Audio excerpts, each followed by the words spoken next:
Welcome to today's episode where we dive into the fascinating world of role-playing agents, or RPAs, and their performance in handling conflicting queries. Joining us is Dr. Emily Carter, an expert in AI systems. Emily, thanks for being here.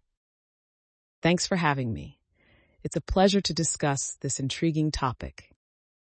Let's start with the basics. What exactly are role-playing agents? Great question. Role-playing agents are AI systems designed to simulate various personas during interactions with humans. Think of them as virtual actors that can adopt different roles, like a customer service representative or a historical figure, depending on the context. That sounds fascinating, but I hear they have some challenges, especially with conflicting queries. Can you elaborate on that? Absolutely. RPAs are generally good at playing their roles, but they struggle when faced with queries that conflict with their role knowledge. For instance, if an RPA is acting as a doctor, a question about legal advice might throw it off. It needs to recognize that this query is outside its role and respond appropriately. How do you evaluate these agents' performance in such scenarios? We've developed a new benchmark specifically for this. It tests RPAs on how well they handle both contextual and parametric knowledge conflicts. Contextual knowledge is based on the immediate input, while parametric knowledge is ingrained in the model itself. Our evaluations have shown significant performance gaps, particularly in recognizing and refusing conflicting queries. That sounds like a complex problem. How do you approach solving it? One of our key strategies is analyzing the RPA's representation space.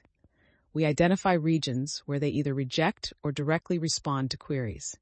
By understanding these regions, we can tweak the system to improve its refusal accuracy without compromising its role-playing abilities. Interesting. Can you give an example of how this representation editing works? Sure. Imagine the representation space as a map. Conflicting queries should ideally fall into the rejection area. By using a technique called representation editing, we can nudge these queries into the right region. It's like redirecting traffic to prevent jams. Here, we're redirecting queries to ensure the RPA knows when to refuse. What are the broader implications of these improvements?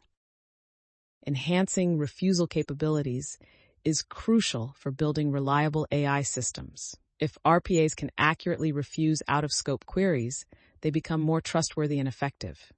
This is particularly important in applications like virtual assistants, where users rely on accurate and contextually appropriate interactions.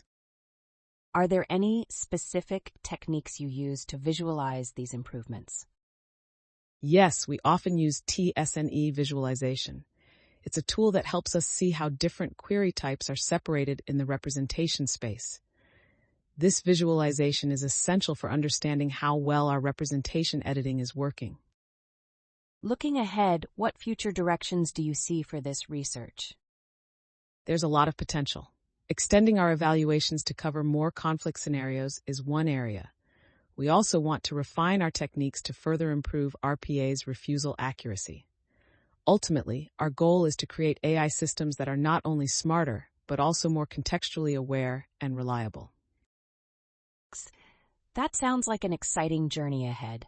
Thank you, Emily, for sharing your insights with us today. Thank you. It was a pleasure to discuss this with you.